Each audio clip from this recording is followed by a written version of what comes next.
with the horses, I'll swim through the sea, I'll climb to the mountain tops, won't you come follow me? I'll take time to notice all that I see, and after I've come so far, you know where I'll be. I'll fly away, fly away, fly away, fly away home.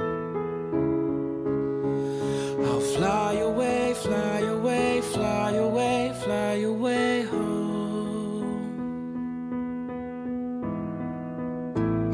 But life is a vision, that's how it should be. The world is a canvas, and the choices are free. At the end of the journey,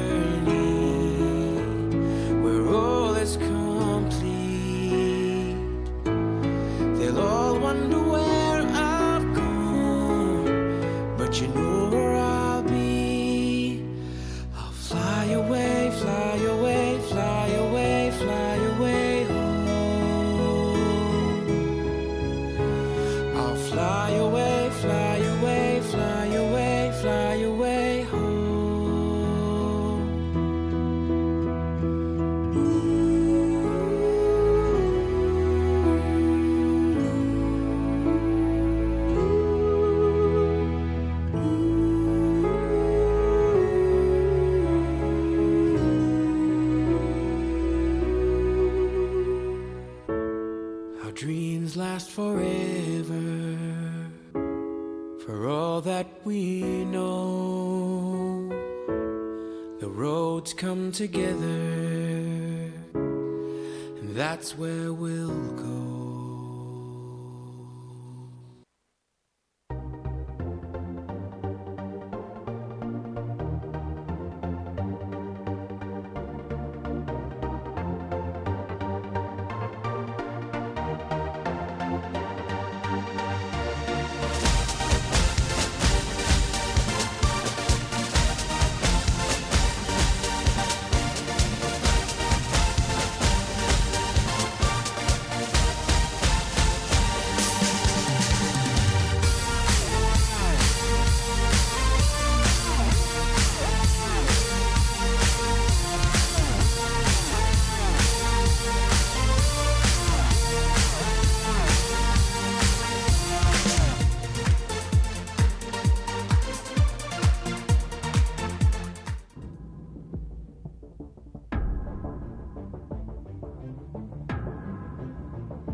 Hafide, Micronesia, Guam, CNMI, and the Marianas. This is Anthony on Kandit News, streaming from Tumon, Guam.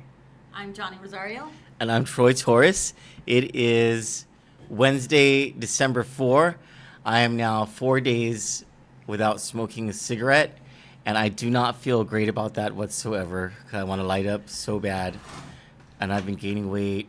So I brought him some homemade coconut bread to ease that pain. In case you're wondering, this is my brother from another mother, because why don't you show everyone your shirt? Let's rep this out. He came here with that shirt, wearing that shirt, and I put this on just so that we would be. Everybody, this is matching. Guam's hero. This Anthony is the man Smith. This is the man who recorded the video of police officer Joey Uggan sucker punching Joe Bird Carlos. We found out that that's his name today. Yes. And so, you know what? Let's just start with what happened. This was yesterday, right? Yes. Take it from what time this was and where you were at, and then just let us all know what happened. Okay, so it was yesterday, Tuesday, December, was it the 3rd? Yesterday was my day off from work, and I just wanted to go to the beach and have a little me time and exercise. So I was actually sitting in the parking lot getting ready to go for my run, putting on my shoes and stuff, and then at first I was just walking around the beach. After that, it was around 10 a.m. Then after about 30-45 minutes, I went to rest in my car. Then I was talking to some family on the phone, and then shortly before 12 p.m., like right around 12 p.m., I noticed that there was one squad car that pulled up, but there was no cop lights weren't on. I figured it was just an officer doing his rounds, checking for any signs of any trouble or disturbance in the area of Epau Beach. Okay. And then shortly right after that, also not even 5 minutes later, two other squad cars pull up with their lights on, and I figured something must be up. So I was concerned for public safety, my safety, because I'm a patron of the park as well. So I wanted to see what was going on, and to know if it was still safe to be, to go ahead and be at the beach. So I went ahead and proceeded to the scene of where the officers were, and I was just standing by, and I just wanted to know exactly what was going on. And then from there, that's when I witnessed everything that was the video that I recorded and posted up. Now, how many officers were there? Did you see? Altogether, there was 5 officers. And how many patrol cars or squad cars? 3 cars altogether. 3 cars. And so there was the first car, and then 2 more cars came, and it was okay. So then, can you describe what was going on when you saw all of those 5 officers there? What happened? Well, when I arrived to the scene of where the officers were at, I noticed that one of the officers was doing an interview with one of the lifeguards that was on duty. That's the one in the yellow shirt, right? Correct, the one in the You took yellow that shirt. picture. You took a picture of that, right? Yes, I did. Okay. Yeah.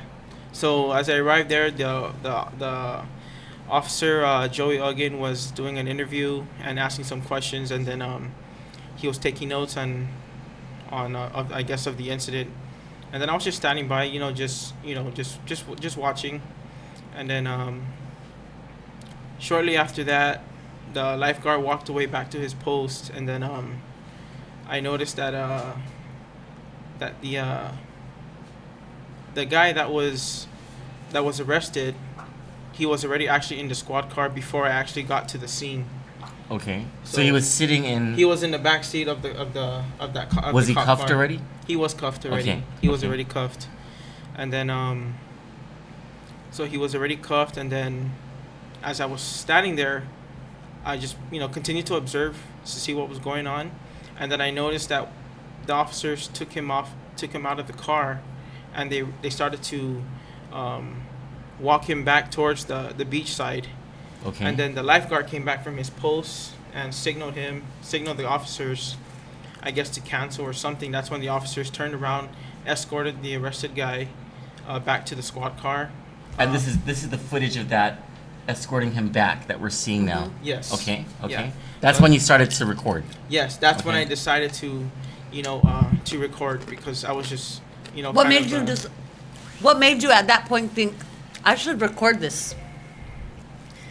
It's just that I don't know. It was in my gut that something might happen, or it was unpredictable. I didn't know. I'm just thinking that something might happen. Okay. Okay. I just felt it, but I can't really explain it. But I felt that something might happen, so I just wanted to,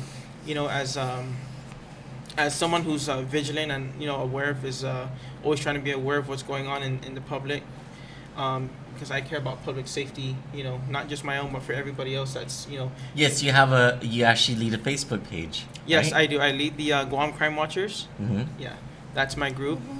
I just got approved today. Woo woo. Yeah. So. And so you started recording, and this happens. Yes. Now, so we're just spectators from the camera, but you were actually there. Yes, I was actually there. So this guy, he kicks the door, right? Right before he gets into it. Would that be correct?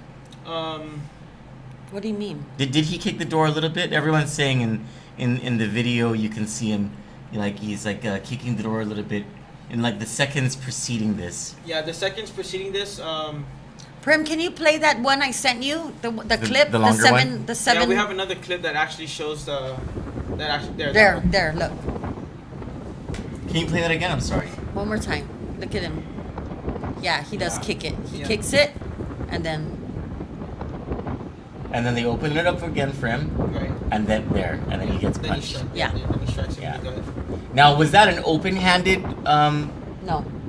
Because in the magistrate's report that we saw today, that They said Prosecutor he Peter palmed him. Santos wrote, and then we'll get to Peter Santos' side of the story in a Right. second. But the prosecutor wrote in the declaration of probable cause that Officer Joe Yuggen hit him with an open palm.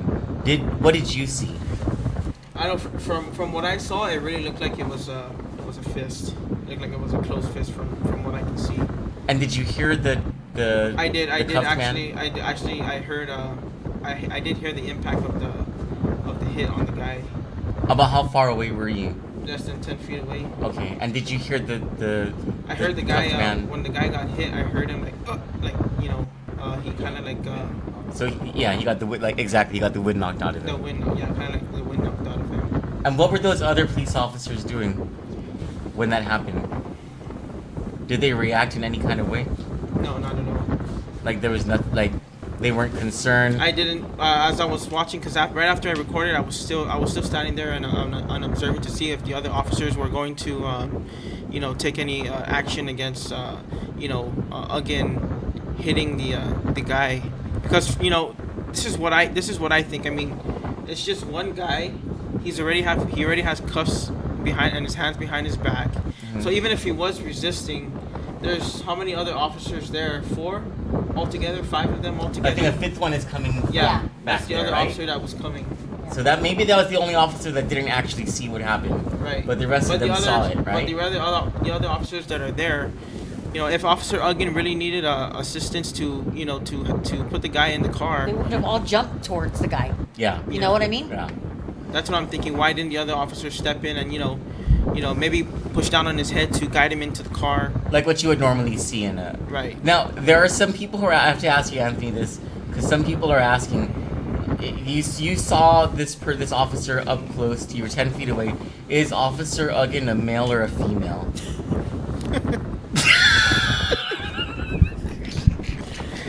Okay, all right. Seriously though, so they put him in, and then they close. I'm gonna guess they closed that door. I saw him starting to close the door, right? Yeah. And then what do you see after that door closes? Right after the door closed, I continued to stand there and just observe until the officers left the scene. The officers began to, they were conversing with each other, and then I heard they were cracking up, They're laughing. I didn't exactly hear what the words that were transpiring between the officers, but they were talking, and then they were laughing.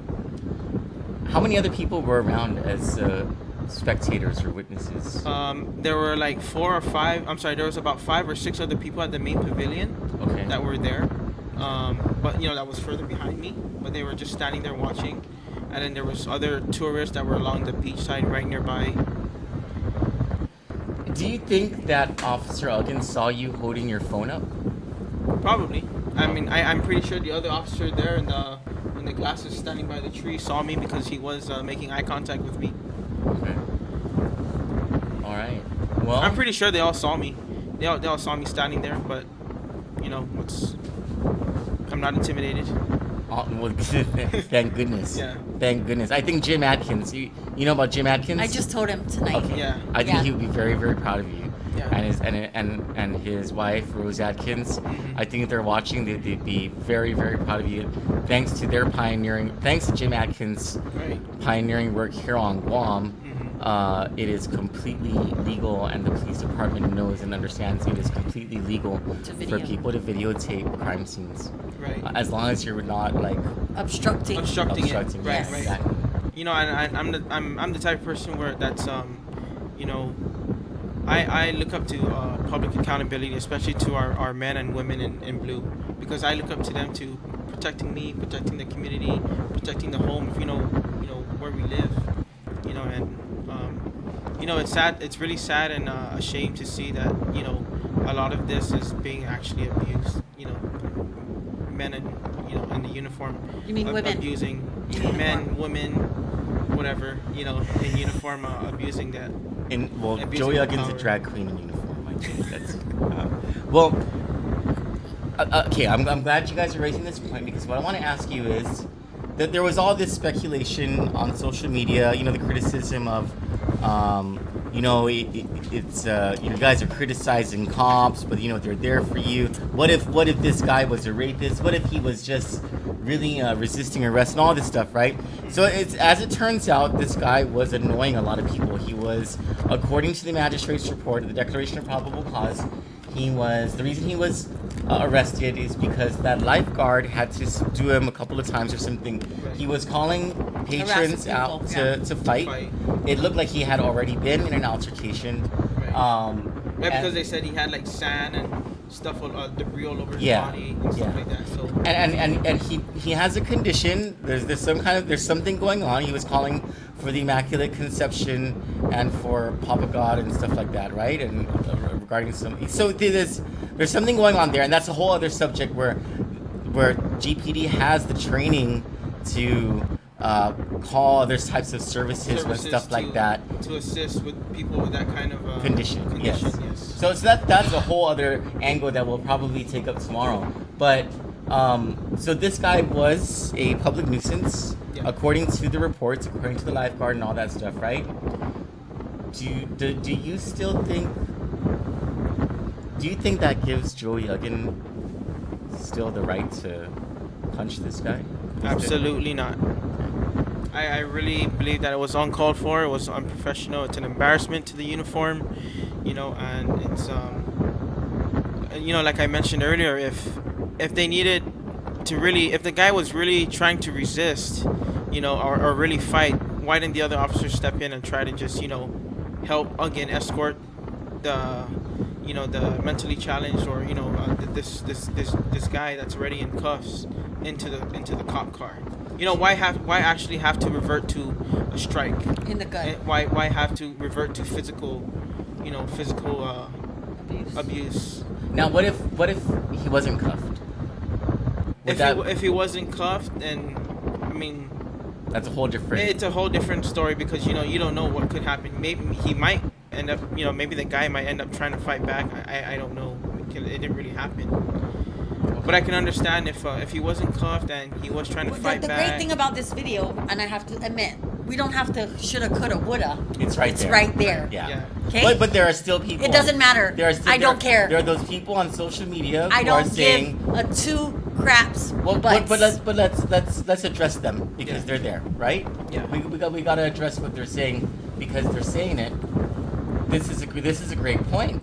Yeah. It's in living color, right? Yes. It's like, but how can you, unless this was an altered? Did you alter the video in any way? No, I did not. So I don't know. I think it says everything. Now, all right. Let's get to the magistrate's report now.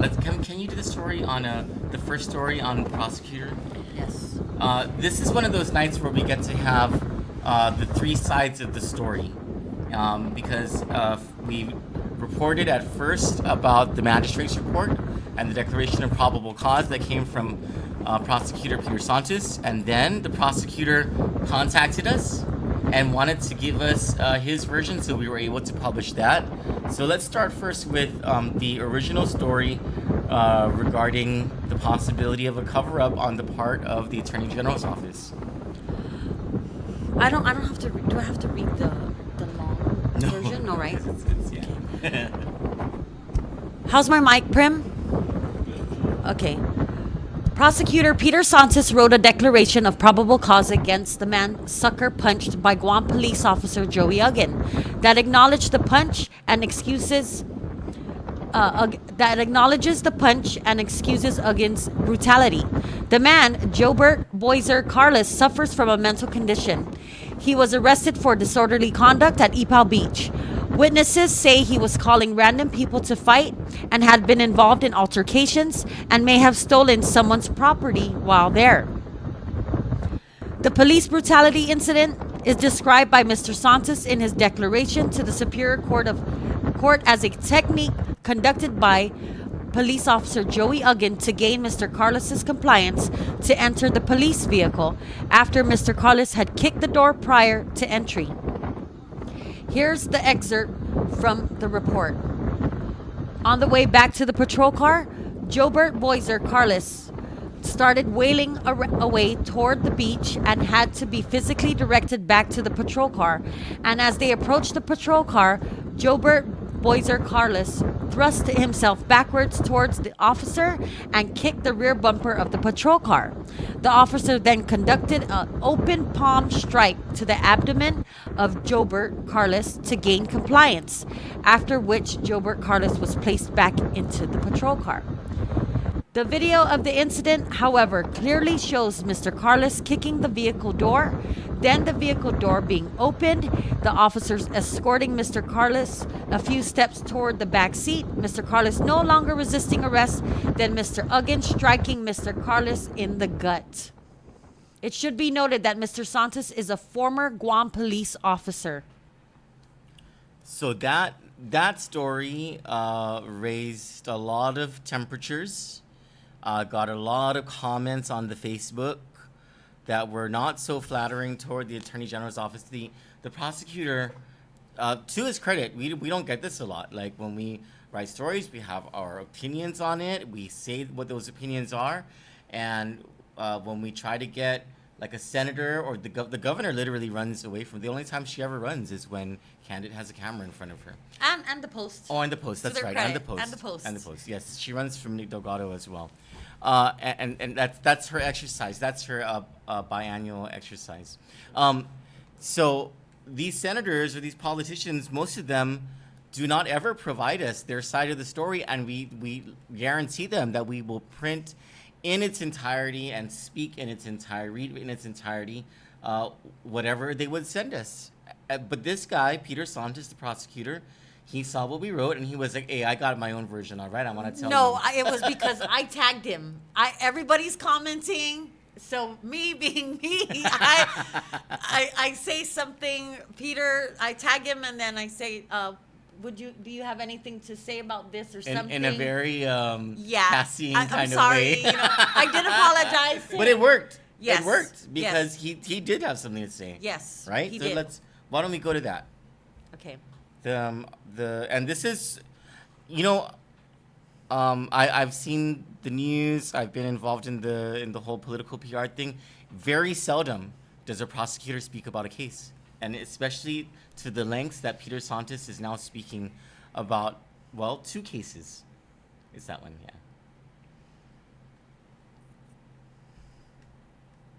Here, I'll go to the story so everyone can see it. Yeah. Can you see my screen, Cello? Yes, Cello. All right.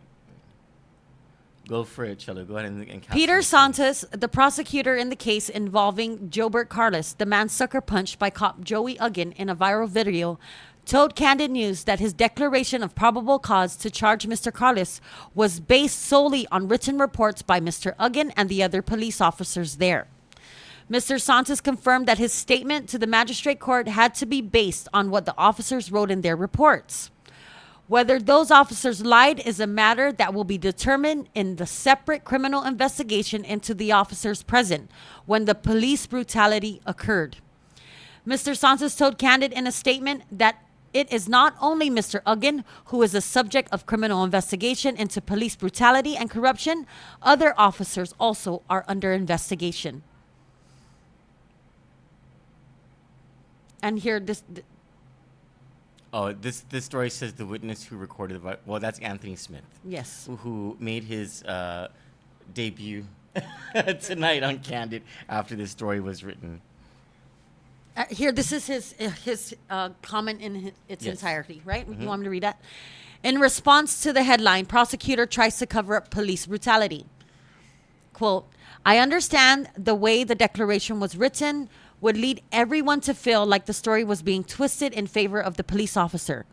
But here is what everyone needs to understand so they don't jump to conclusions and conspiracy theories.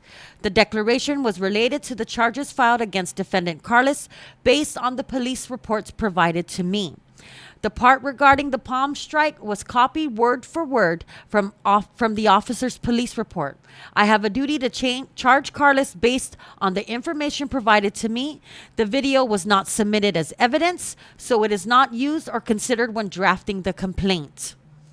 I understand there is a total separate investigation that has been launched against the officer and may disprove the police reports I was given in the case against defendant Carlos. This is how the system works. There are 2 separate cases and investigations stemming from the same incident. I am not in any position to adjudicate this incident. My charging of defendant Carlos has nothing to do with the other investigation and was not an attempt to cover anything up. It was simply me doing what normally gets done in these cases. In the investigation against the officer, I suspect they will look at his report that I used in charging Carlos and compare it to the video and proceed accordingly. But Kandit must understand that the other investigation is ongoing and any assumptions on the case against the officer would be premature. You have to let these things take its course. I commend Kandit and all the others who promote transparency and combat corruption, but they're also a responsibility to know and understand what is happening and how the different processes work in order to present fair and accurate facts and reporting. God bless. So fair points by Prosecutor Peter Santos, except it's not premature to judge Joey Uggan, especially with that video. So I would have to disagree with him there. But what stands out to me in understanding this magistrate's report is that what Peter Santos, I almost called him Peter Uggan, what Peter Santos is saying is that it was Joey Uggan who wrote that thing about The open palm. The open palm. And so basically Joey Uggan inserted his dialogue. And I guarantee you, case, if we go to the police area that does the reports, what you know how they have the date stamp or the bait stamp or something, I guarantee you that is not in the beginning of the report, or that's the second report, because I got a message from somebody yesterday freaking out how quick we jumped on this, and then they said, don't worry, that's going to be in the report. Who said that? The officer? Said, don't worry, that's going to be in the report? Not an officer. Oh. His crew. Okay. So Joey Uggan, because he understands that there's a criminal case against him, is putting his justification in this other criminal case. Either that or the chief told him to, Troy. So I want to ask our hero, because this is what happened. This is why Anthony came onto our show tonight. When the magistrate's report came out, and he was commenting on this on his page and all that, he was like, "This is BS. Mm-hmm. This corruption has got to stop." And so he called me up and he was like, "Hey, you know, are you going to be when are you going to go live tonight? Are you going to report on this?" And he was tell us. Why don't you tell our viewers how upset you were before finding out about the FBI being involved in the investigation? Yeah, I was very astonished, and I was just hoping and praying that Kandit would jump on this, and that's why I was trying to really keep updated on how soon they were going to go live, so that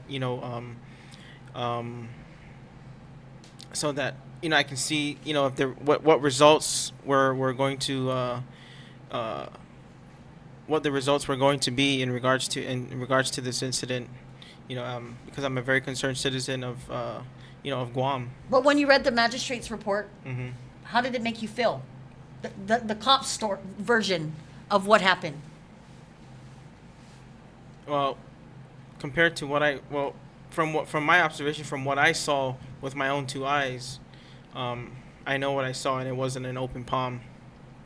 So did you feel like it was, before you found out about the FBI getting involved, did you feel like there was the possibility it was going to be covered up? Absolutely. Okay. And I think a lot of people feel the same way. I'm sorry, I've been neglecting the comments, and I want to get to at least some of them before they start to disappear. Answer James says, probably the alpha officer at that moment trying to show off to the other fellow officers. Lance D says, open palm my arse. He said something else, but I can't say that. Ben Atsal says, bumper and door is two different area of the patrol car.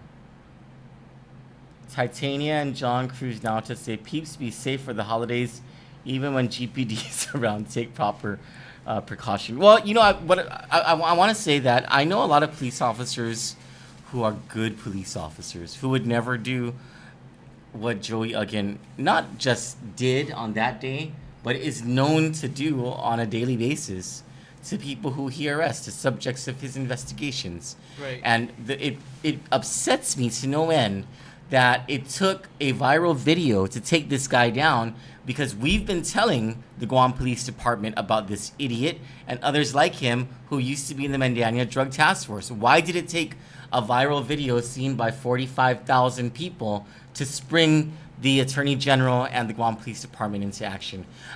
Well, I have a surprise for you. What it? Oh, I love surprises. I have a new case Okay. that is being forwarded to the FBI. Oh, really? Yes. Okay. Do you remember my arrest? Yes. March 15, 2018.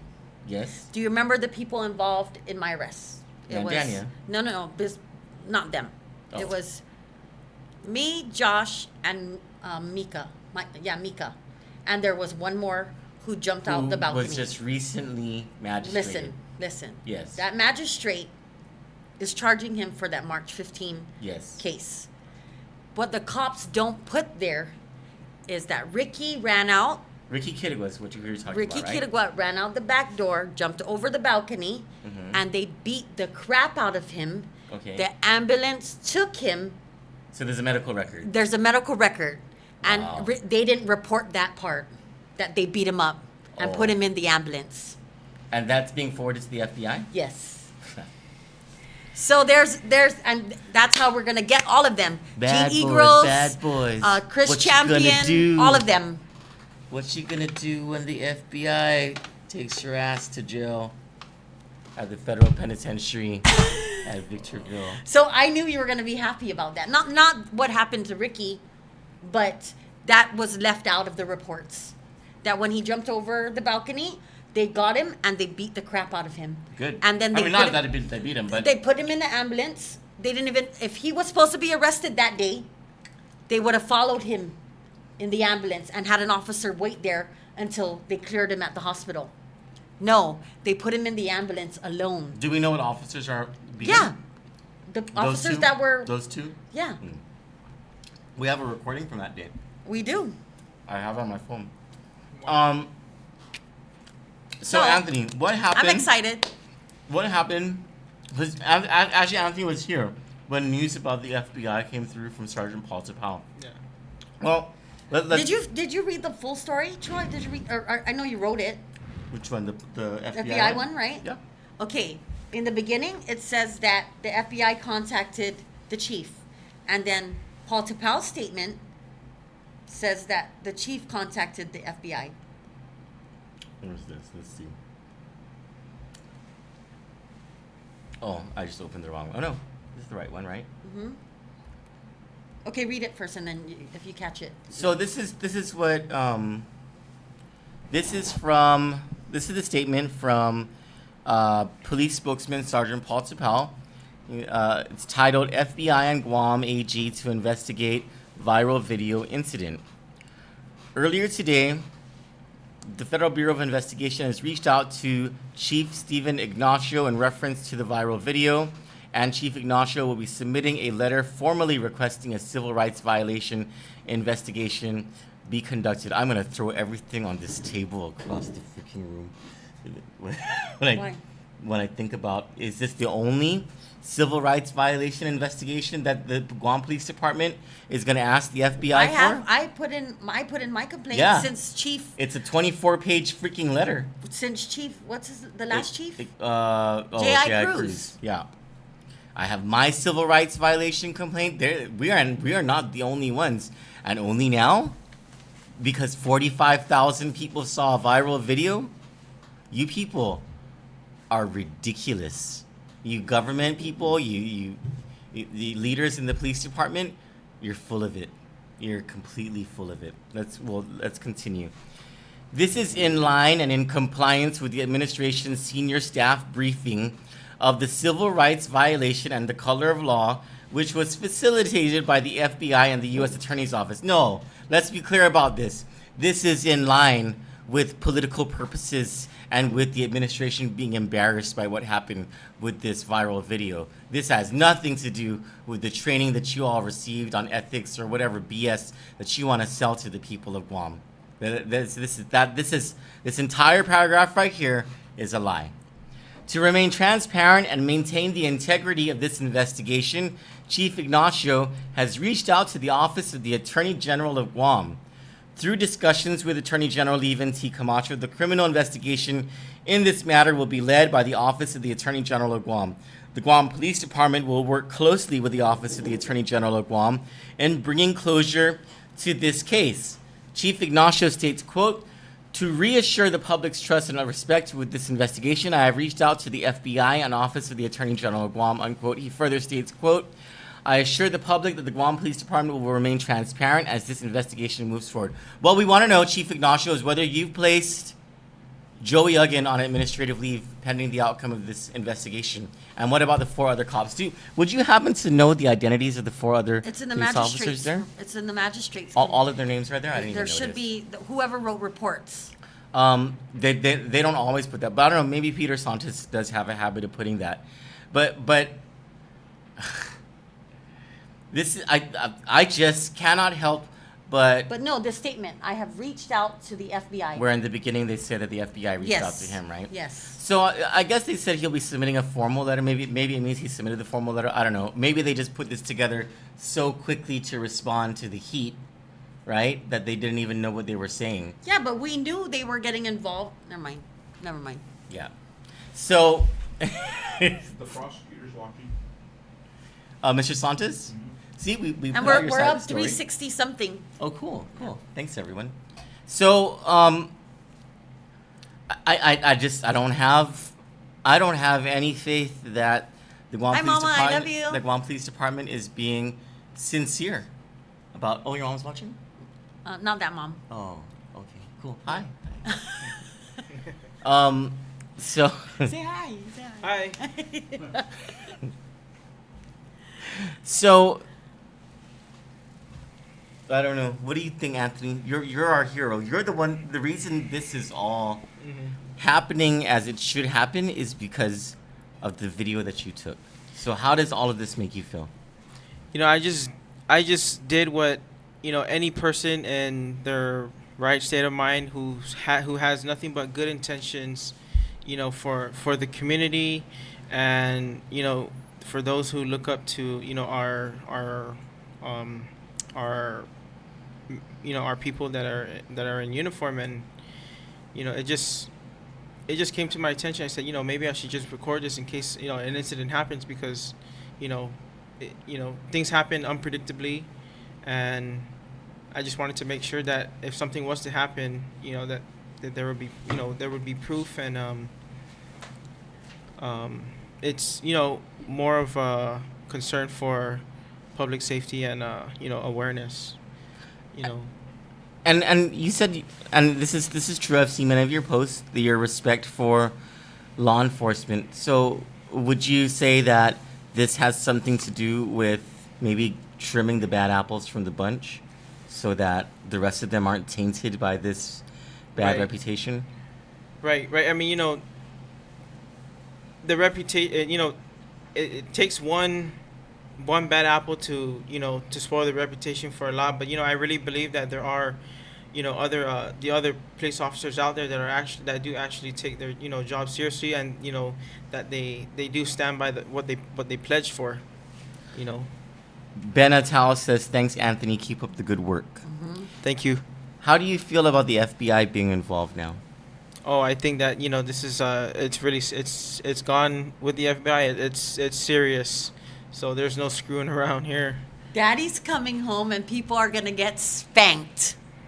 Well, you know, I think the people of the CNMI feel the very same way. Yeah. I think that's a sentiment very much shared by many in the Commonwealth of the Northern Mariana Islands who have been waiting for some justice or some deliverance from the corruption and the climate of fear perpetrated by the Torres administration in the CNMI. And when the FBI came, it was like breathing a sigh of relief. Yes. And so I'm breathing a sigh of relief about the FBI getting involved in this police brutality thing, because everyone talks about it, but the government just hasn't done it. The government didn't even acknowledge that it existed. We had Sergeant Paul Tapau saying that he does not know of any incidents of police brutality or dishonest cops, and I was, you know, we just had to roll our eyes at that and be like, you cannot be real. That's ridiculous, because this kind of thing exists among us. Paul Tapau runs the Crime Stoppers. They don't answer the phone, Troy. The other thing that we need to ask the Attorney General is, why aren't you prosecuting white collar crimes? Where is the focus on Cleaning house. prosecuting corruption? Where is the Guam Police Department in arresting people who violate the gambling laws? Because that's not happening. Where is the Department of Revenue and Taxation revenue officers who have law enforcement authority? You know, conservation officers do more in the way of dealing with corrupt officials than the Guam Police Department does. There's almost there's zero focus whatsoever on corruption.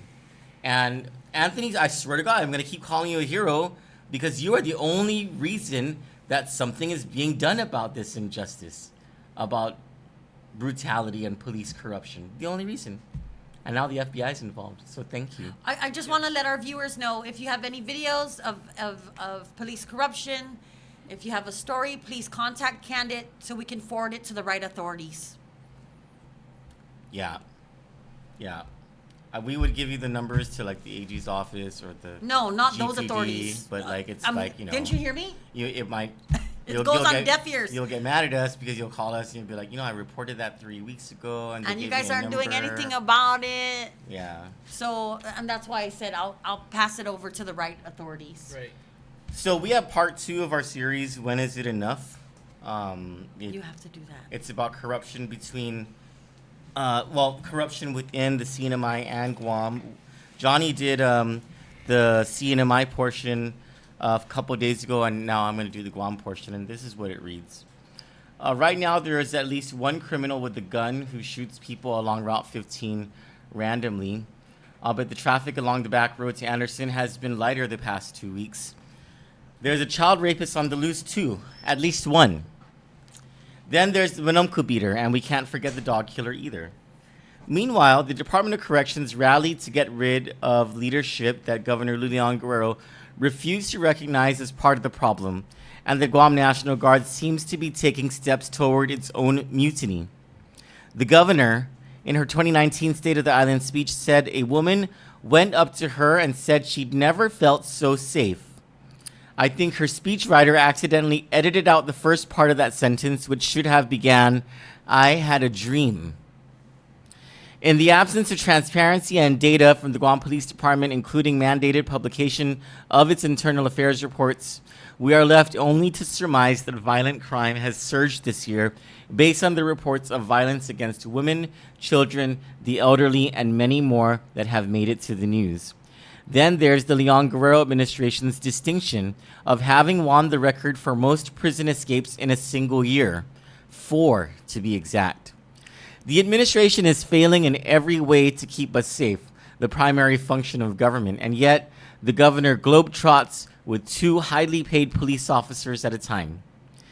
And yet, aside from Vice Speaker Talina Nelson's oversight of DOC, the only agency Republican legislative pressure led to reform in the Leon Guerrero administration, there has been no oversight from the Guam legislature on the major safety and security issues facing the people of Guam. A member of the governor's executive security staff, police officer Ryan Shimizu, was caught on camera stealing money needed for a little girl's medical procedure. No senator has called an oversight hearing.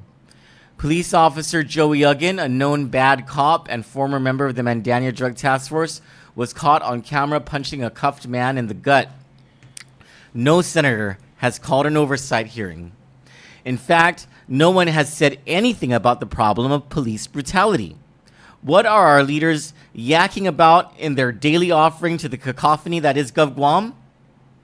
Ambient light for fish and stop signs for the previously illiterate. What about public education? Where is that commitment, that fire from elected officials to rebuild Simon Sanchez High School? This is not to mention the fact that nearly all the other schools are rotting fast and need renovations too. Rather than doing anything of substance to provide learning environments to students, our governor has preferred to prevent needed cash flow to the Department of Education, to take away part of its physical plant that houses its special education division, and to meddle in the issue of interscholastic sports. No one is calling for an oversight hearing on these matters. It's like these issues just solve themselves while senators' heads are trimmed into the sand. The governor was able to raise money and commit government resources to a fancy and delightful Christmas display, at Skinner Plaza and at the still vacant government house. Yet when parents asked for some help in affording the cost of school supplies at the start of the school year, Adelup couldn't name one effort that could be of assistance. A 9-year-old Tumuning Elementary School student was raped by Paul Mofness after he kidnapped her while she was walking along a darkened road to her bus stop in the morning. Even that incident didn't trigger any prioritization of resources toward a school busing system that would yield a better and safer bell schedule for students. No plan from Adelup. No oversight from the legislature. It's like all is peachy keen in Friendland.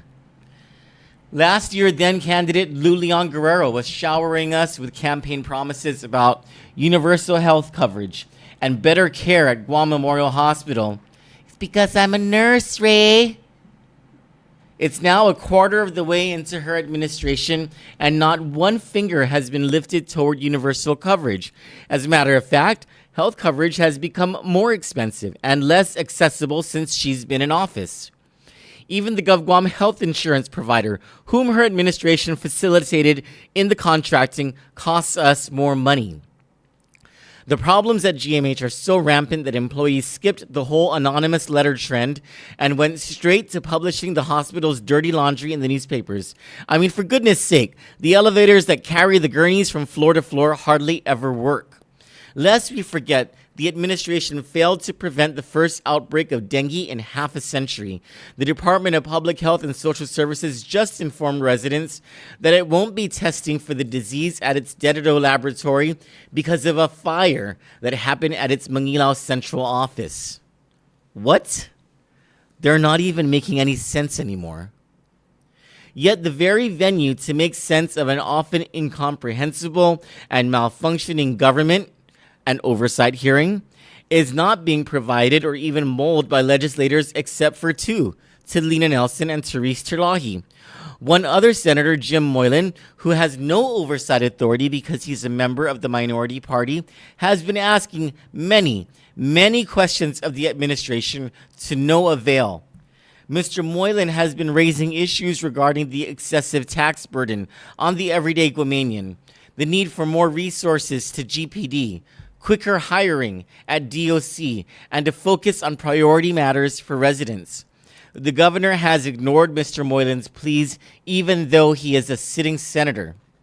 The governor and her staff think it's okay to ignore questions from the media and from residents about the financial situation of the government. They believe it is on their terms when information on the disbursement of tax refunds should be released. Members of the governor's fiscal team are coy at best when reading from their scripted talking points for sound bites.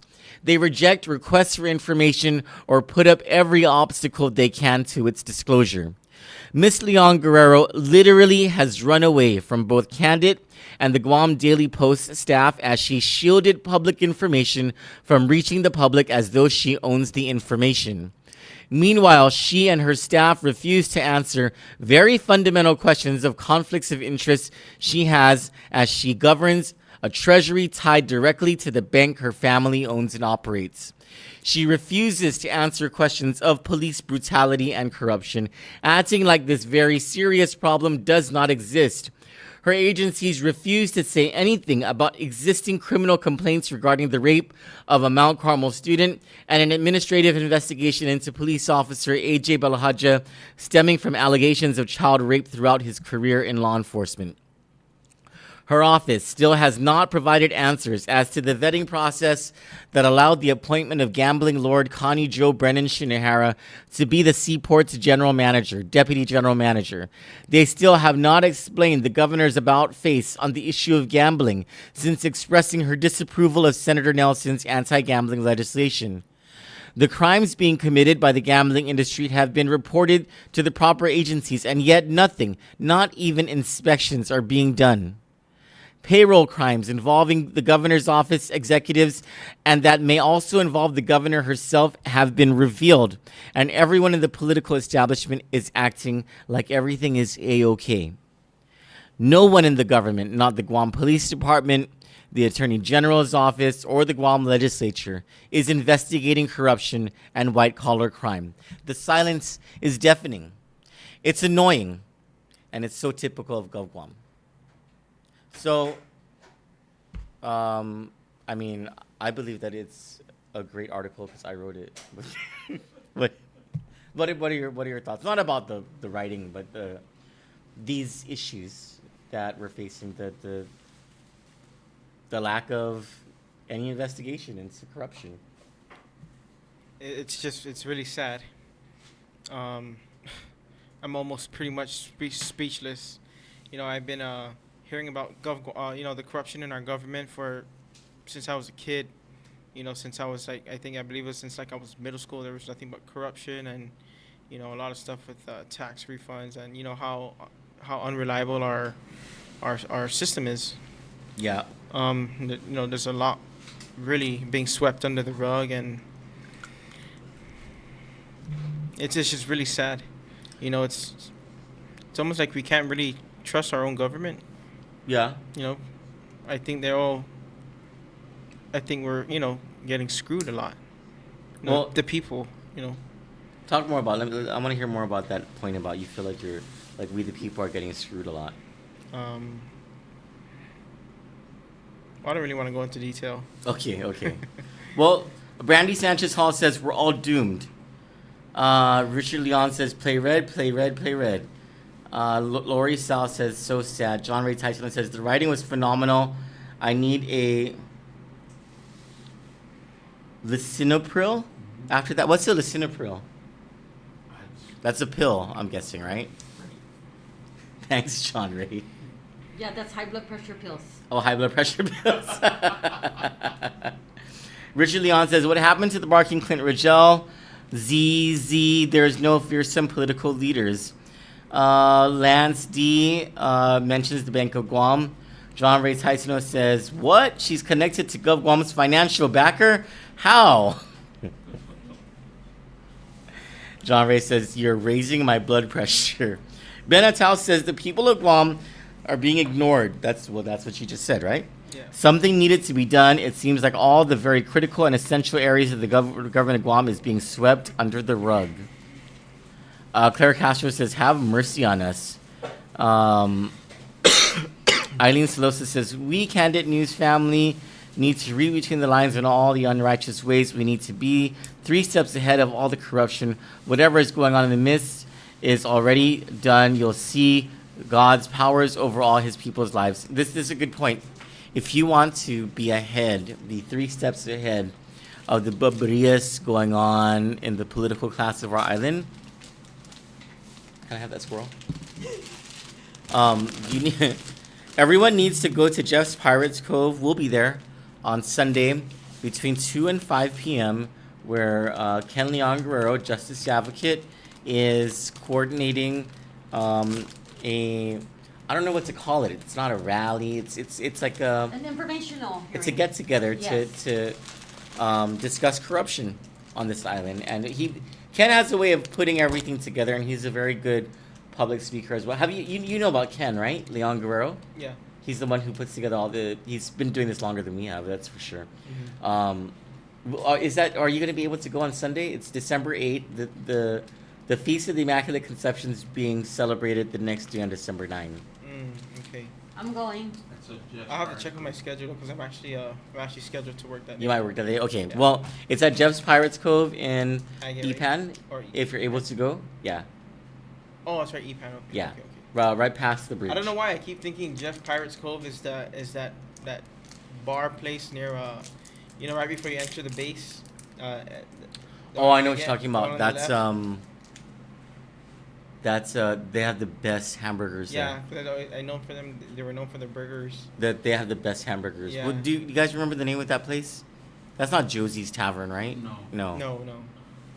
Also tomorrow, all you Blood Money followers, we have a court hearing at 2 o'clock in Judge Barcenas' office, and this is for the decision on the game rooms. So that's tomorrow, December 5th at 2 o'clock p.m. in Judge Arthur Barcenas' courtroom. Well, speaking of that blood money thing, one story we were not able to publish today. Is Was your that the airdrop governor? on? One story we weren't able to publish today was a magistrate's report on a guy named Aitasi. I have it. I think is his last name. And the magistrate's report, it's surprising. I was hitting myself over the head because we've been doing this whole blood money thing. Oh, I don't think your airdrop's on. It's not, so I'm opening it. I got it. I already downloaded. Oh, you have it? Okay. Yeah. That's number 665. Yeah. 19. This is the guy who, on Thanksgiving morning, entered a beauty shop, beat the owner, who was an old lady, and robbed her of money. And this is the reason why. And this is the reason why one of the reasons why we are so against this Liberty Machine industry and all the money that those gambling lords make. How old was she? She's 80 years old? 61, I think. 61? Yeah. On or about November 28, 2019, at 9:45 a.m., officers received a radio broadcast of a female individual asking for help at a location later identified as Cool Garden Restaurant, formerly known as Lee Garden in Dedido. Officers responded and determined that a robbery had occurred at the Bajado's Barber shop adjacent to the above restaurant. Officers saw an elderly female victim on the floor of the shop, bleeding on her forehead area. She was being attended to by someone there. Officers noted that on their arrival, the victim appeared to be unconscious. Officers saw swelling on her facial and eye areas, an abrasion on her nose, and redness around her neck and back areas. Vision from her right eye was limited. At the scene, an officer spoke to the reporting person, who stated that he was walking past the barber shop when he heard a female individual yelling for help from within. As he looked into the shop through the open doorway, he saw a male individual standing over a female who was on the floor. The male saw him, shut the door, and locked it. The reporting person called GPD. While he was on the phone, the male emerged from the shop, got on a bicycle that was leaning against the building, and rode away from the scene. The reporting person was able to observe the male, but was told by GPD to stay with the victim. By this time, the victim's family had arrived. The suspect was identified as heavyset, in his 30s, between 5'8" and 5'9" in height, with curly black hair and wearing a green shirt and dirty brown shorts. The bicycle was described as possibly a mountain bike with black rack over the rear tire. Preliminary, a First Hawaiian Bank cash bag with an unknown amount of U.S. currencies was reported stolen. Video surveillance was viewed by the officers and confirmed that at the time of the robbery, a male individual wearing his cap backwards, wearing shorts, and riding a bicycle was seen headed towards the barbershop. The reporting person was seen walking past the shop, get on his phone while looking towards the shop. The male with the bicycle is soon leaving the area. The reporting person is then seen going back to the shop. Another witness told officers that it was sometime after 9 a.m., same date, he had gotten a haircut at the shop. As he left, he saw a male individual wearing a rear-facing baseball cap, leaning on the window shutters of the adjacent restaurant and straddling a bicycle. He told the officers he would recognize the male if he saw him again. Another witness told officers that the male had been seen riding around the area where the robbery had occurred. Later in the day, officer spoke with Mr. Yu, who told him he was able to get the information from the victim.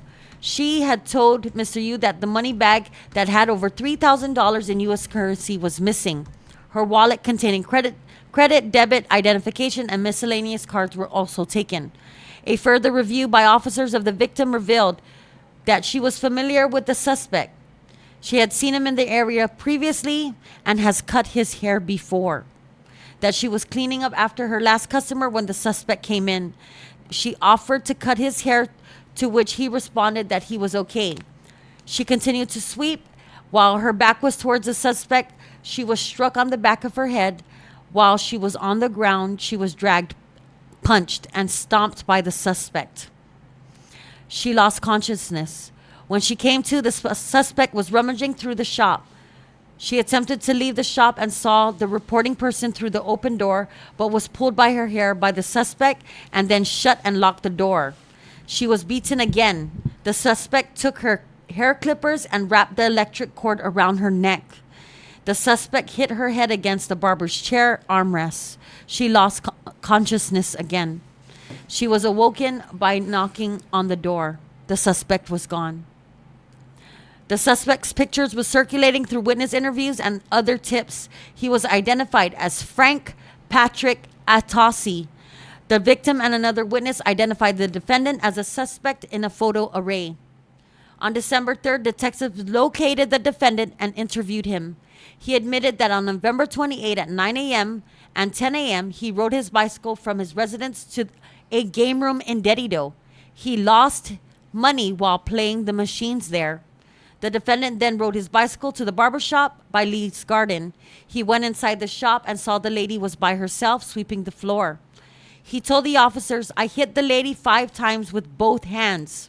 He further stated he used his palm. When the lady was on the ground, he went into the office and took $900.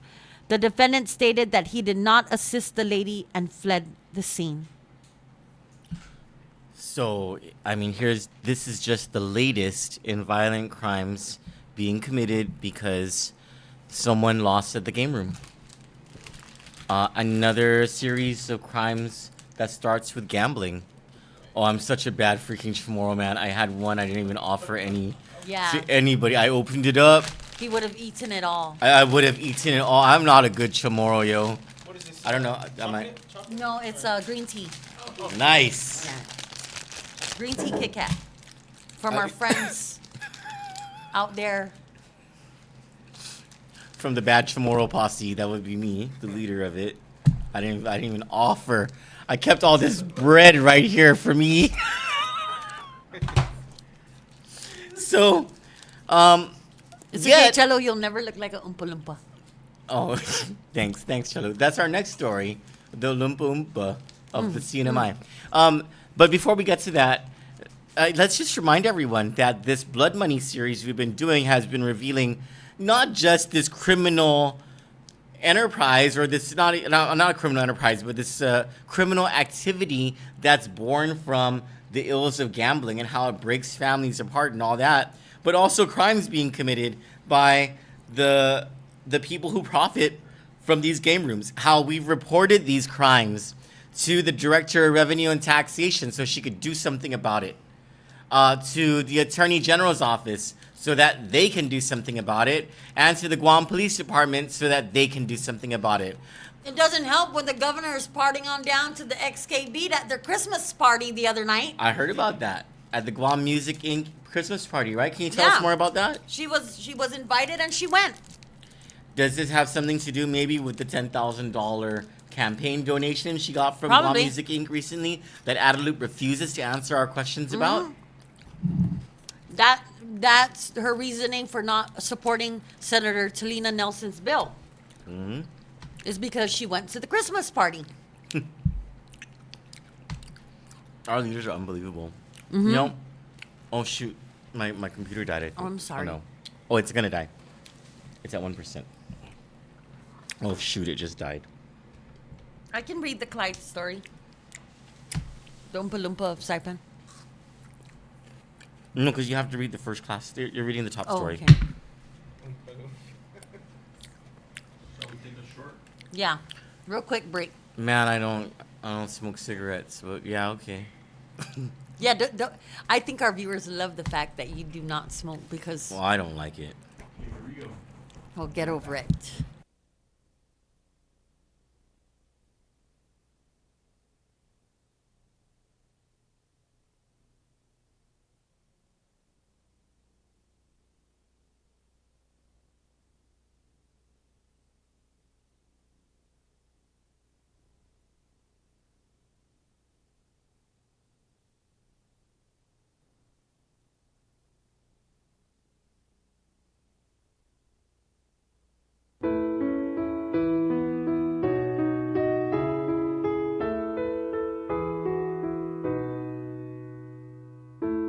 I'll ride with the horses,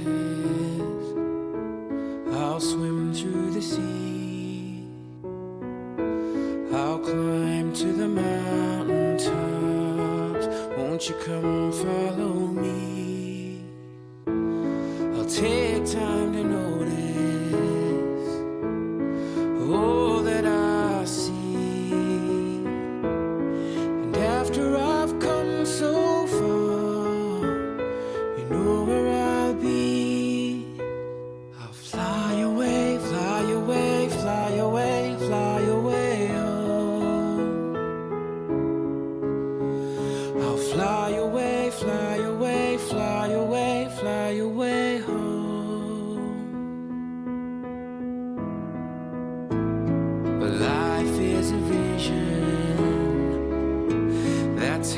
it should be. The world is a canvas, and the choices are free. At the end of the journey, where all is complete, they'll all wonder where I've gone, but you know where I'll be. I'll fly away, fly away, fly away, fly away home. I'll fly away, fly away, fly away, fly away home.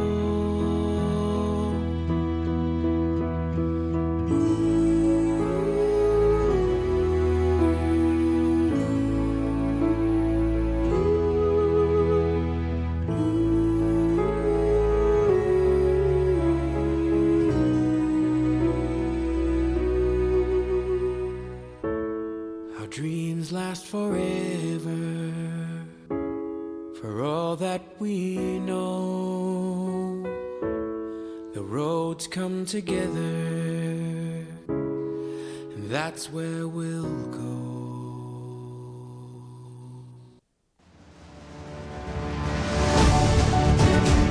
For as many accolades and celebrations.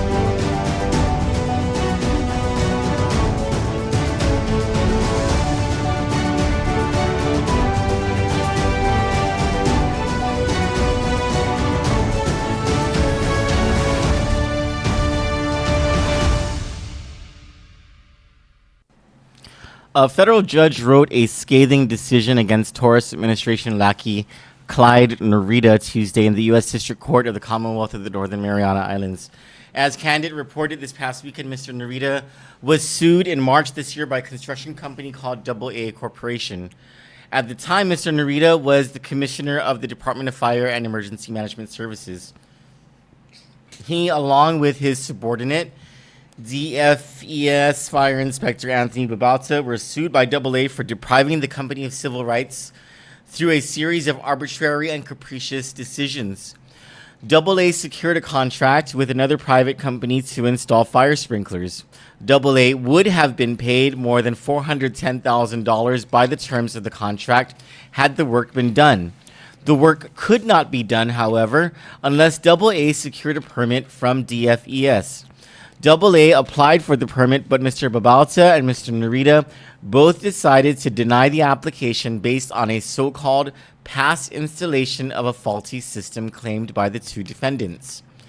They also admit to the existence of a list of companies that Mr. Babalta and Mr. Narita used whenever companies applied for a permit. If you weren't on the list, you weren't approved, according to the filings. Chief Judge Ramona Maglonia noted in her decision that applicants have a property right to permits so long as they meet established standards, and she quoted from the fire code itself, quote, "If the fire code official is satisfied that the proposed work or operation conforms to the requirements of this code and laws and ordinances applicable thereto, the fire code official shall issue a permit as soon as practicable," unquote. But denying the permit isn't the only problem created by Mr. Narita and Mr. Babalta against AA. It wasn't just the loss of the $410,000. Another private company informed AA that it wanted to contract AA for services, but that Mr. Narita had approached this company and informed the company that AA was blacklisted by the DFES. Based on Mr. Narita and Mr. Babalta's clear violation of AA's constitutional rights to due process, the court denied their motion for summary judgment based on qualified immunity. Quote, "There is little doubt that defendants' alleged actions, if true, violated the due process clause," Judge Maglonia's decision states. Quote, "Accordingly, both prongs are satisfied and defendants' motion for summary judgment based on qualified immunity fails," unquote. Interestingly, the court also pointed out the discrepancies in the statements made by Mr. Narita and Mr. Babalta, calling into question the truth of the matter ahead of trial and the end of the discovery period. In the statement, or in the motion that was approved, the filing today in district court, Judge Maglonia says defendants have each submitted affidavits presenting their version of the facts. Both claim that the list AA refers to is merely a record of who has obtained permits in the past and does not bar anyone else from receiving one. Norita further alleges that he never reviewed or denied AA's application. Babauta's affidavit, by contrast, refutes AA's allegations on the grounds that he does not have the final authority to grant a permit and that he was not at work in November 2017 when the alleged encounters occurred. According to the complaint, it was on or about November 3, 2017, when AA reached an agreement with Proper Grant to perform the fire sprinkler system installation work. Declarations from AA's project manager, Anthony Santos, and business consultant Thomas Salas state that the application and follow-up meetings began in December 2017 and continued into January 2018. Yet Babauta only claims that due to a leave from work, he never reviewed any applications submitted the month before. Regardless, even if both affidavits squarely denied every word of Salas's declaration, that would merely create a factual issue for trial. It is not the role of the court on summary judgment to weigh competing affidavits. To the extent there are any holes in the evidentiary record, discovery is not over. Mr. Narita is a subject of intense scrutiny and investigation for his roles in the tourist administration and the political and corruption scandals that have been brought to light in recent days. If you want to read the full decision by Judge Manglonia, you can go to www.kanditnews.com or to our Facebook page, where you'll be able to scroll through the 14 pages of the decision. And for our, oh, I'm sorry. You know what? Yes. We need to ask our guest what he thinks of this story. Are you following our CNMI stuff? Just recently, I heard you guys start talking about it. Okay. Well, in general, what are your thoughts on it? Does it sound like Guam stuff? Corruption wise? Huh? Yeah. Corruption wise? Yeah. Yeah. Do you think like that kind of shadiness is also happening here on the same scale? Pretty much, yes. Yeah. Yeah. I do. Do you vote? I'm a registered voter, but to be You've honest, never I've voted. never actually voted. Well, you are gonna vote this next year. Yeah. Yeah. Yeah. We'll give you a list. No, I'm just kidding. Yeah. I'm a registered voter, but I've never ever voted yet. You have to You have to re-register. register. Yeah. Oh, so it's every year? You have to. If you don't register, if you don't I vote, think if you miss two consecutive votings. But General if you elections. register and never voted, you have to register again. When did you register? Last year. Yeah, but he Oh. didn't vote. Oh no, he's still good. You have to miss 2 general elections. Yeah, but he didn't vote at all. That's fine. You have to miss 2 general elections. Yeah. Oh, did you guys want some? Did you guys want some chicken? My name is Troy, and I am Chamorro, and I do pass food along before I actually Is that dig pierogi into it. from Yeah. Fuji? Yeah. Yeah. They got good chicken. Yeah. I'll try a piece. movie shames this activity. Yeah, I'm not ashamed. No. So this guy Clyde Narita is Oh, Block Lives Matter. I'm blocked. yeah, I tried to tag him in the story because that's my favorite thing to do. Like when we do a story, I like to tag the people that the story is so that they can read it, so they know what's going on out there, and to get their comments. But I'm blocked. Hashtag Block Lives Matter. maybe if you give him a jelly donut, he'll unblock you. I'll buy myself a jelly donut. So the backstory on this guy, Anthony, is that he is one of those super duper Governor Ralph Torres Governor Ralph Torres people, and he has been a political hack for several administrations. He has consulting companies, and he contracts with the government at the same time that he's a government official. He is guilty of so many different, like nepotism, corruption, bid rigging, sole sourcing, all this different stuff, and this is all part of a public record. And this guy is still an official. He's now the head of the census office in the CNMI, where they're about to hire 546 people. Oh, that all will be with political considerations. I guarantee. Even the census hiring here, I'll guarantee you, they're trying to load it with as many political supporters as they can. You know, same sort of thing that would happen here. But this guy, Clyde Narita, is a special kind of peach. Well, he looks like an ugly, fuzzy peach, first of all. And he came after us. He attacked our credibility, and so we made it a point to expose his corruption to the people of the CNMI and Guam. And why don't we just go to our top story now? Can you open it there so Eric can go there? Mhm.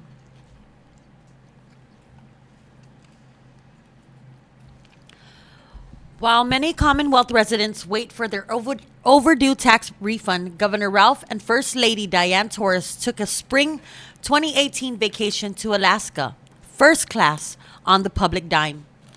It is illegal, according to the laws of the Commonwealth of the Northern Mariana Islands, for public officials, including the governor, to travel first class or business class using taxpayer money.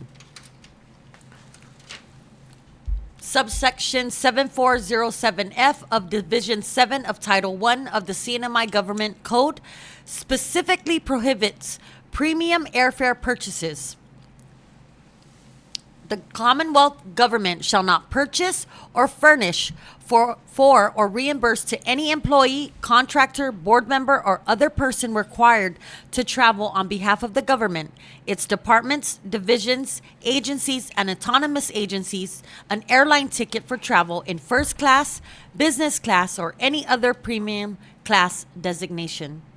On April 12 and 13, 2018, in the midst of a Republican Party rally in Rota, paid for with government funds, then Lieutenant Governor Victor Holcook approved 2 travel authorizations for Mr.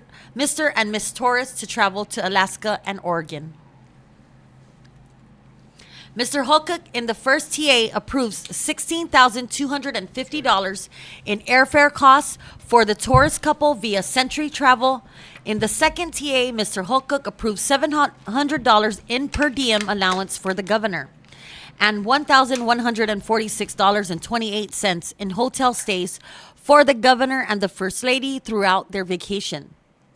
A review of the couple's itinerary and their boarding passes reveal that aboard every single aircraft they took from Saipan to Guam, to Honolulu, to San Francisco, to Portland, to Anchorage, and then the same in reverse, Ralph and Diane Torres traveled first class on the airplanes that provided first class accommodations and business class on the smaller airplanes.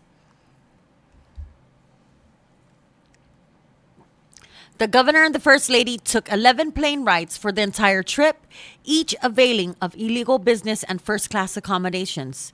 This means that in one instance, they violated the law 22 times together. The penalty for violating the airfare restriction statute, $1,000 per violation. Any government employee who causes an airline ticket to be issued in violation of this section shall pay a civil fine of $1,000.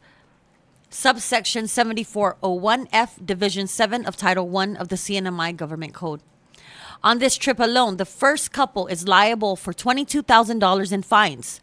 But they're not the only ones. The government official who authorized the first and business class action accommodations also needs to pay the $1,000 fine for each airplane ride.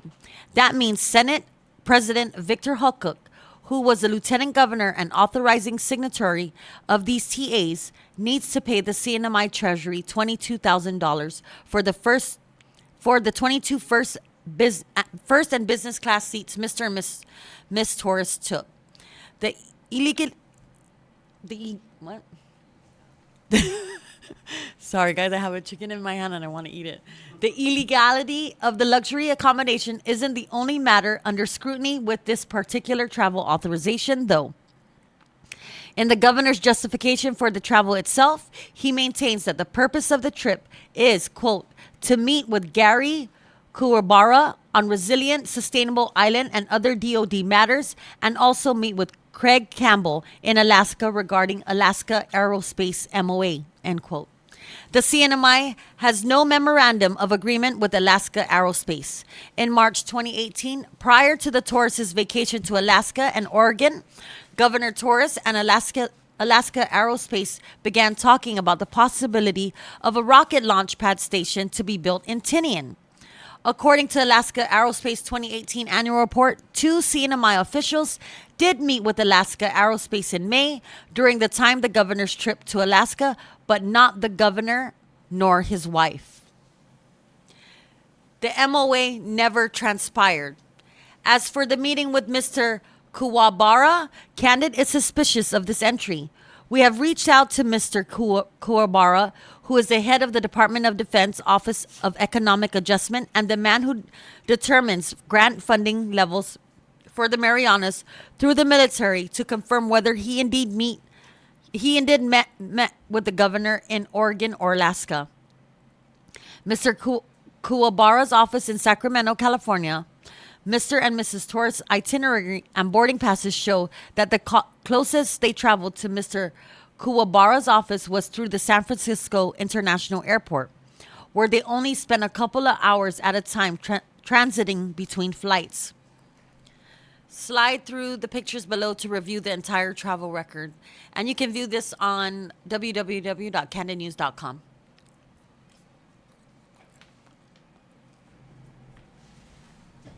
It's just getting more and more and more. Oh yeah, I would comment, but I'm really tired. I started my day with that story, and now it's like 50 stories later. And so you guys are more than welcome to comment on all that corruption. We're done. There's comments though. I want to get to the comments. Lance D says hashtag blocked lives matter. Yeah, they do. Oh, blocked matter lives is what he said. Lance says blown sidut. Debbie Kanata says what a jack arse. Rich and Jomeno say Moylan Torres for governor. Yumiko. Not this week, man. Not this week. Moylan Torres for governor and lieutenant governor. Vincent Pangolina says the Census Bureau office in Saipan will be needing a new manager. Well, I mean, I think if Clyde Narita vacates that position, there will be a very big chair left for someone to fill at the census office. But we are actually in contact with the census people back there, right? In Washington? Today? Which one? Oh, no, that was Gary Kuwabara. Office of Economic Adjustment. Census. Yeah. Yes, you're right. Yeah. Yes, Yeah, we sorry. are. It's been a long day. That'll be a news story, guys. Richard Leon says that we're breaking up. Maybe it was a Is our thing internet earlier. on? Prim? Richard Leon says Guam Board of Medical Examiners are like the Guam Bar Association, useless and frightless. I think that's what it says. The Guam Bar never investigated the arbitration panel of Ikubi, Cabot, and Mitchell, giving away $14 million to you-know-who. This should be ignored. Where are those so-called lawyers? Well, actually, the Champ Cavill lost that suit. Yumiko! Send you back to Gain, man. He's lying. He won't. David Lebowski, regarding the medical malpractice issue, says time for an effing referendum question. Amelia Fleming asks, what's going on, Troy? I am going through significant withdrawals, smoking withdrawals. I'm on day 4 of not smoking, and so I'm like a different person. Yeah, we don't really have much in common right now, guys. I'm really crabby. Anyway, Benatal says we've been lied to. How deceitful. Deceitful again, he says, and then he repeats $22,000. There is a lot more. We just have not gotten around to writing the stories. There's a lot more in the way of corruption, misuse of government funds, fraud, and abuse that has been happening in the Torres administration, and we're gonna start writing about certain congressmen and senators in the CNMI as well, because we've started to uncover their corruption as well. And I know no one except for Representative Tina Blas has responded to our questions regarding we even impeachment. got Senator Hofschneider. Well, We got him too. aside from those two, no one has gone on record with us, but we just want to remind the members of the House and the Senate that just because Kandit is a Guam-based news group doesn't mean that we're always going to be just on Guam. In February, we plan on opening the Saipan News Bureau permanently. So, I mean, best to answer our questions now rather than so close to an election next year when we have a permanent presence in the CNMI. I don't have anything more to say. I want to go to sleep. I'm tired. I want to thank Anthony for being brave and Being a hero. yeah, saving us. Hopefully this lights a fire under GPD's butt and we can clean house. All right, thanks for having me on air. Thank Don't you for stop. coming. Keep going. Yeah, I'm not gonna stop. Also, I just wanted to. It's okay if I just announce something real quick? Yeah, of course. Okay, so there was a crime that happened yesterday, December 3rd. Last night, just around 9:40 p.m., there was a male suspect that walked into the Salmai restaurant in Jigo, who also he stole the tip jar, which contained about average of estimated about $80 worth of tips. It's already been posted on the Guam Crime Watchers group, so if anybody has any leads or anybody can identify the man in the picture in the video of who he is, please come forward. And everybody can sign up. What's the name of your page? Guam Crime Watchers. Guam Crime Watchers. You have to answer a few questions. Actually, but it's only one question. Yeah. I felt like I had to tell my whole life story. Yeah. Prior to because I just changed the settings. I changed the questionnaire. Okay. So I made it a little bit more easier for the people. It's just Okay. just read that one question and then you just say yes or no. That's pretty much it. Okay, so it's what name it? Say it again. What? Guam Crime Watchers. We are watching. It's a public group, so anybody On can find. Facebook? Yes. On Facebook. So sign anybody up for can- Anthony's page. Yeah. He has Just- some good stuff there. Just send a request to join. Just answer the question, and then I'll go ahead and approve you. But it's a public page, so you can see everything that's already been posted. Again, that post that was just posted last night, there was information that was shared to me, the video, and the information from the timestamp and of when the incident occurred, where it occurred, which was at. And this is the previous Homai restaurant. It's now called Somai Restaurant. Yes. it's In called- Jigo, Yeah, yeah. Somei. So it happened around last night, around 9:40 p.m. The guy walked into the restaurant, and I'm not sure if he was ordering food or somebody was ordering food, and I saw it. He waited for the lady. The lady was busy. He was just standing there. And then he just grabbed He that grabbed the jar tip. and ran out the door. ran out like Forrest Gump. Yeah. Thank you for reminding me about this. I actually forgot, Prim, to ask you to make a Saki alert tonight. And it is, Hey, that's my prim. you know him? Yeah. Or this, you know this No, guy? the guy. There, yeah. Camacho? No? Oh, yeah. That's the last name. That's his second name only. So, a friend of mine informed me that his godmother's house was robbed. There's actually a story in the Guam Daily Post about this. It's Tita Gutsuria, and Tita is 80 years old, I think. Wait. Yeah, he reached in and grabbed her purse. Oh, is her purse? Yeah. So, it's a Nick Delgado story. A guy on a bike. Surveillance caught it. So this is Nick Delgado's story. It was a scary moment for 80-year-old Mariquita Tita Leongaro after a stranger was caught on camera stealing from her bakery in Santa Rita as she prepared to open for business Tuesday morning. Screenshots of the surveillance video show a man on a bicycle who is believed to be the suspect involved in the reported theft. We got the guy on video coming into Mama's place by bicycle, said Abby Anderson of Solutions Guam, a security company that operates the camera at Tita's Bakery. The bakery is famous for Tita's Goodzeriya, a local cookie that has made its way as gifts to the White House and members of Congress and is a favorite among tourists. I'm actually craving some Goodzeriya now. Okay, so can you cast off my screen? Because I don't know if my friend wanted me to put his... So let me just open the pictures of this guy. There are several, actually. Okay. There we go. Go ahead and cast to my screen. So, apparently this is the same guy that was caught stealing bananas. I think this was like a couple months ago or something. This time without a mustache.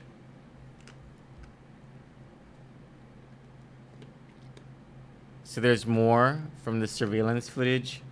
Is that a kid's bike? Looks like it. BMX. A BMX, right? Looks like it.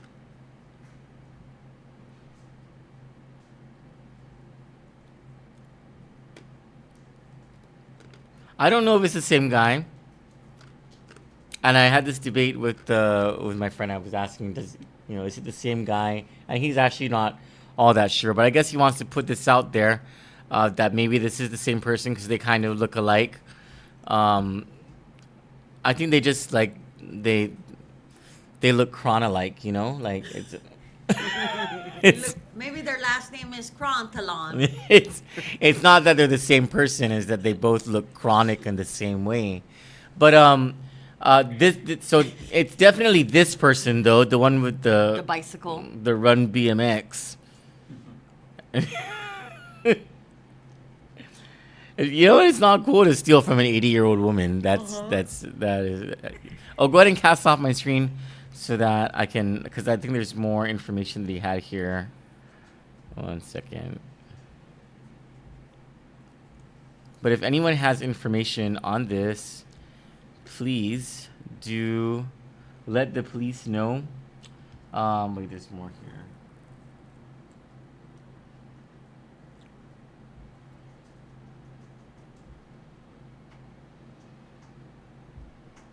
Oh, this looks more like a resemblance, right? Yeah.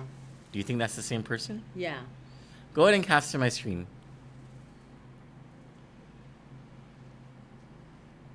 Yeah. Look at those On Sidu. ice. Yeah. ICE. Ice. This guy is tweaking. And you know what? Let me just say something. Because Patty Arroyo, normally I cut drug users a break because I am a drug user. Well, not anymore, but like I'm a recovering drug addict. And I have a lot of empathy for drug users. But when Patty Arroyo on News Talk 857 this morning said that the price of a gram of ice dropped to double digits, and then she privately messaged me that law enforcement personnel or whatever are telling her $50 a gram. All I gotta say, aside from wanting to kick myself in the head for being an ice user at its most expensive time and not during this cheap time, is that if you have to steal from an old lady to get your fix at $50 a gram, that makes you a super effing loser. Super. If you cannot afford your habit at $50 a gram, you need to get off your butt and go get a minimum wage job because No, you will be able. change your drug, Cello. Change it. The ice right now is cheaper than cigarettes, marijuana, cheaper than alcohol. It's cheaper than food, guys. Come on. Don't be stealing for that. If you're gonna get your fix, don't steal from anyone. Go mow the yard for someone and you can have your gram of stash. You don't have to hurt anyone and you will look just like this guy without hurting anyone. My goodness, you Crontalons. For Kandit News, I'm Troy Torres. And I'm John Rosario. And I'm Anthony Smith. Good night. We love you, Guam. Marianas.